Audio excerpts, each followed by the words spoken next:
You're listening to Entrepreneur's Enigma, a podcast about the ups and downs of the entrepreneurial journey. Every week, your host Seth Goldstein interviews entrepreneurs from all walks of life about their entrepreneurial journeys. From store owners to Fortune 500 CEOs, we all have stories to tell. So sit back and join us for the next 20 or so minutes while we explore the entrepreneurial world.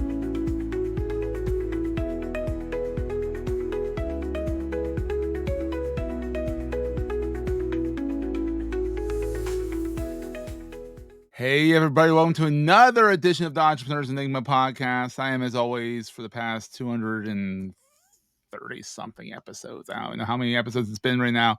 I'm your host, Seth. Today, I have David Osk. I mean, he'll respond to ask, but it's Osk. That's right. He is an entrepreneur who came up with a great idea. You know, there's how everyone fights over the damn thermostat in the office. Like, it's either too cold, too hot. It's never just right. But you want to set it to a temperature and don't want anyone messing with the damn thing. Just leave it there. And if you need to, wear a t-shirt or a short sleeve shirt, do that. If you need to bring a blanket to work, bring a blanket to work. Do what you need to do for yourself, but leave the darn thermostat alone. That's so right. He came up with the StatGuard Plus. And what it is that box. Everyone sees these boxes that have, a little key place there that you can, lock. But then what happens when you lose the damn key? Well, then everyone's freezing in the winter. Everyone's burning in the summer because you can't get to the damn thing without breaking it. And so the StatGuard Plus essentially solves that problem by making it combination lock. And everyone's like, well, that's not that brilliant. Well, it is because he came up with it. He also then marketed it. And it's in 3,700 retail stores, including giants like Home Depot, Lowe's, True Value Hardware. I think he even said, before the call, he said Ace too, right? We're getting there. Oh, you're getting it. See, that's the thing. He's still working on it. He's still working on getting it places. It's a success. I mean, 3,700 retail stores is ridiculous. I mean, that's a lot of stores. But it's blood, sweat, and tears. And that's what entrepreneurship is. It's a lot of no's, but no's are only another avenue to get to a yes. Yeah. They say no, not now, or they say no. You say, well, why now? Why no? Not now. Why not now? Like, you just kind of got to roll with it. And, he leads two mastermind groups, and he is writing a book. Never start with why. No, you say that. Never sorry. A book is called Guardians of Grit. And he always says, never start with why, start with who. I like that. That's a really, he's good with these one-liners, it seems like. So, that's right. Dave, how's it going, buddy? Well, what's funny is you really nailed the intro there as far as the StatGuard goes in a lot of ways. I got to say, in the beginning, though, technically it wasn't my idea out of the gate. My brother-in-law called me one day and he said, where do I get a StatGuard with a combo lock? He said, everybody keeps losing this darn key. I love it.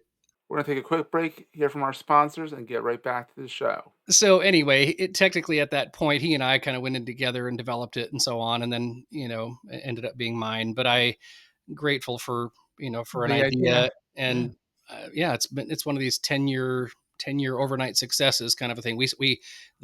And you're still getting the ace. You still have to fight to get in the ace. So, well, yeah, I mean, there's so many. I mean, if you think, we're in Home Depot, Lowe's, we just got into the True Value distribution chain. Now I got to, reach out to all those store owners because they're independently owned, just like Ace and so on. Yeah, they're all buyer groups. Yeah. Yeah, exactly. And, but then there's a ton of other, outlets, whether it's Menards or Walmart or, whatever it is. And I'm going to do my best. You've made it when you've made it into a Home Goods.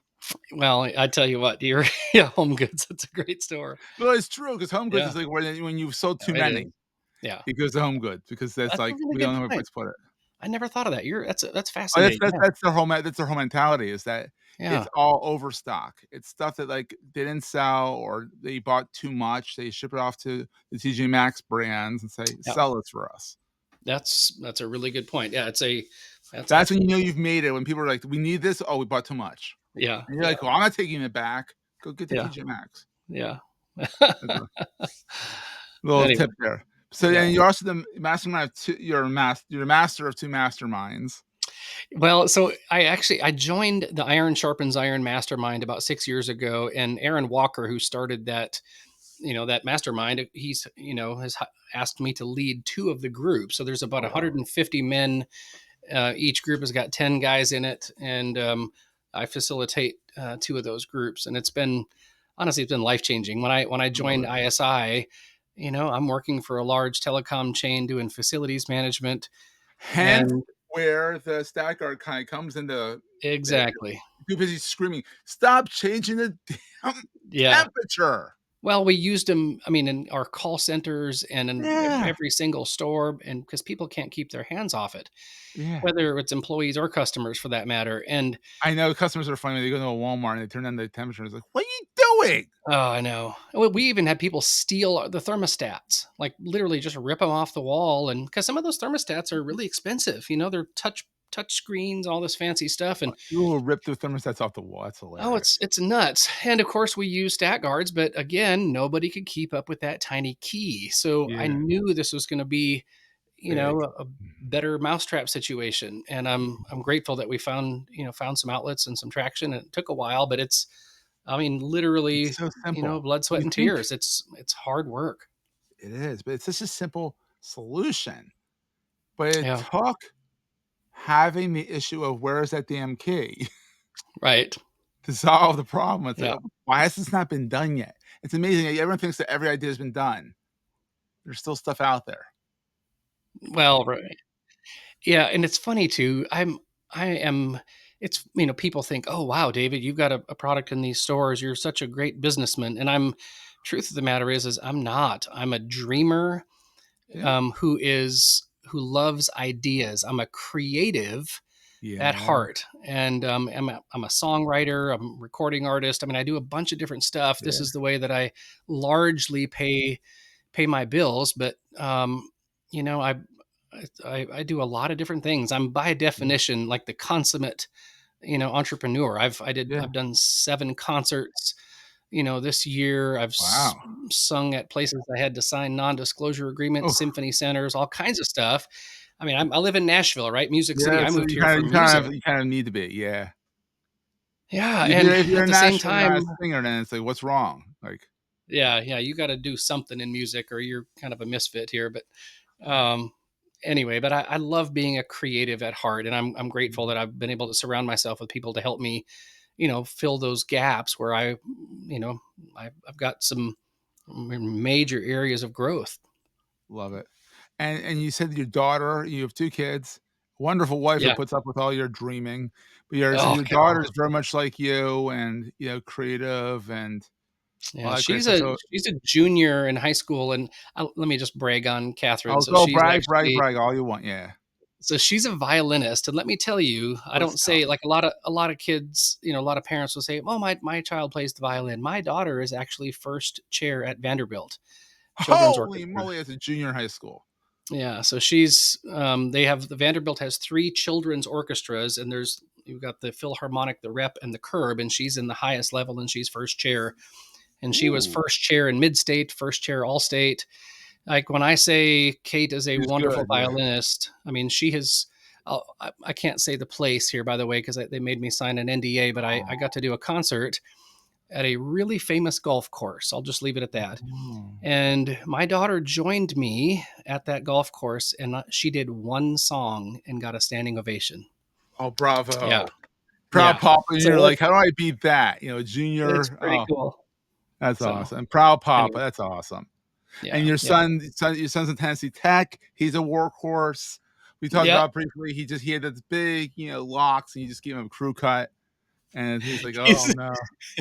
well, he's one of those guys who's just like, if his eyes are open, he is moving, he is scheming, he is talking to his buddies, trying to, you know, He's gonna go whatever, far in scam the life, yeah. girls, like he's on fire. And last night he came in and he goes, "Dad, I think I want a crew cut." And I'm like, "Really? You've got this great hair that everybody compliments, And he's like, "No, Dad, I got to do it." Like, he's just always wants something new and exciting. So, Good for I said, him, grab the stool. We put him right in the dining room, and I and sheared him like a made a sheep, mess. and he made a big mess. Yeah, Yeah, well, but that's always he fun to looks do, great. exactly. Yeah. So you've done a lot. You're an author, or have you published yet, or you're starting your first book? Is this like your Well, first thing? I actually had a children's book published Oh, about 5 years ago. and that's harder than it looks, writing a children's book. Yeah, So yeah, so you did a children's book, and then you are yeah, writing a new book now cool. too. So Yeah, and so the first book is called The Fire and Ice: The Very Scary Noise in the Trunk. It was published by Taylor and Seal Publishing out of Florida, and the one I'm working on right now is called The Guardians of Grit. And the ooh, working that sounds good. tagline is how to raise uncrushable young people. Oh, I love that. And you got two uncrushable young people to base it off of. So yeah, I love that. That's great. And so going forward, because we have some internet issues today, which is always fun, right? Gotta love the internet Yeah, here. I think. It's no big deal. We can run with it because it's gonna record on your side, record on my side. It's all good. Okay, So it'll work perfectly. awesome. But anyhow, so you've been an entrepreneur for a while. You've done a corporate grind. What's the best thing about being an entrepreneur? I think that largely to define success, that seems really intrinsically motivating to me. Like work on something that I'm passionate about and, be able to see it come to fruition as opposed to kind of work Yeah. on maybe what someone else is passionate about, as an employee. And again, not that there's anything wrong with that or being on a team that you really enjoy, but, Yeah. I think as a creative, it's been really cool to define success for myself and then figure out how to pull it off and to see Yeah. get some wins. Not everything I touch turns to gold, but it's been fun to see some wins.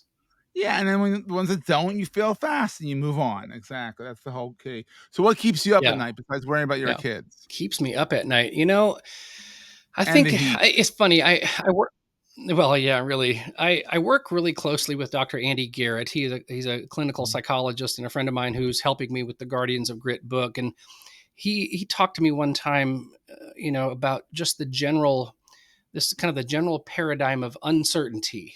And Mm, he goes, people will go to absurd lengths, to remove uncertainty, right? It's like closing that mhm. open loop. And the Yeah. human brain, we don't want uncertainty. I mean, on a basic level, if you hear, I was at a conference one time and the guy walked up on stage and he said, and all he did was da da da da da, and he Da, didn't da, end yeah. it. Oh. And of course, you could just feel the tension in the room like rise, and then he started talking. Yeah, and then a few minutes later he said, "By the way, how many of you are still thinking about ending da da?" And I had and to and finish it. the entire room just erupted in laughter because everybody was. Well, Uh-huh. so to answer your question, what keeps me up at night? It's uncertainty. It really is. Like, Mm, recently I've had some big fish, as it were, that I'm going after, for mhm. my products and so on. And to, have some really good meetings and great momentum and then feel like, hey, I'm getting ghosted and nobody's responding. And it's like, what's going on here? You start to second guess things. And Yeah. so I think a little of it is that uncertainty, and some of it sometimes then turns into imposter syndrome, where you start Oh, that's feeling the kind of worst. insecure, like, "Man, what did I Yeah, say, or what did I do?" absolutely. And so then what's the most important thing to carry with you all the time? This could be as woo as you wanna get. Okay, well, I'll Ah, be honest. I think you're really speaking my language at this point. good. I think that values, and I think Mhm. that quite often we use the term core values, right? Yeah. And part of the book that I'm writing is I like to kind of turn it on its head and to ask it a different way, like, Seth, David, what does your core happen to value the most in life? Oh, I like And that. not just some core values that are slapped on the wall that you think you should subscribe to, Yeah. right? Yeah. So one of the things that we do in the Guardians program is we literally walk people through establishing that authentic identity Love and it. that unique identity, right? Every one of us has a fingerprint, that's different, retina that's different, but our souls are very different. And Mhm. as far as values go, what's fascinating is we have all of them. Like there's, I think in the English language anyway, there's around 80 or so potential core values. But what's interesting is if you ask someone, what are your top five? and then you prioritize those, they're very different. Yeah. And so what's fascinating is how does that play out and why does that matter? Well, Hmm. if you don't know what your values are, how are you making decisions? Yeah.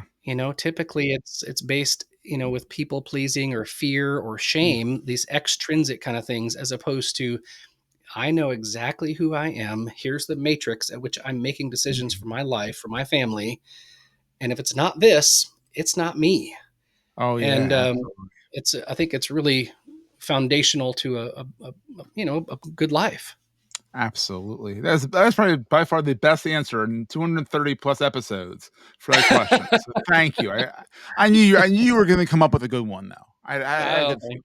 I had a good feeling. No pressure, but I had a good feeling. Yeah, yeah.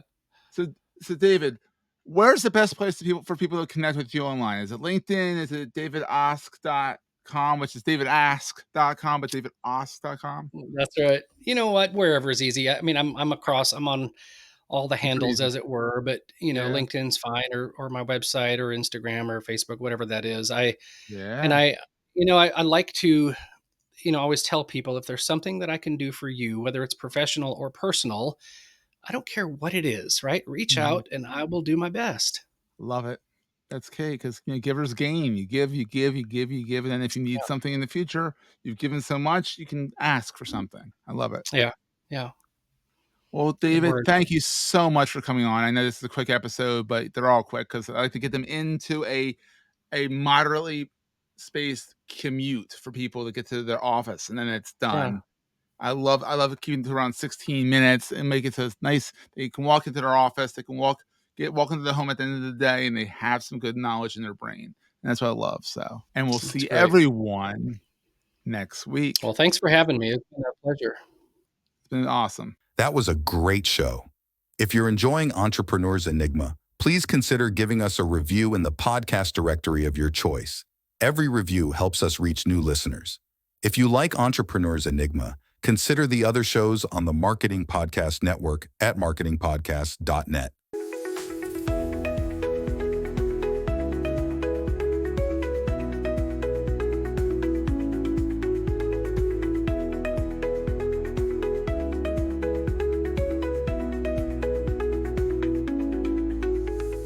Goldstein Media hopes you have enjoyed this episode.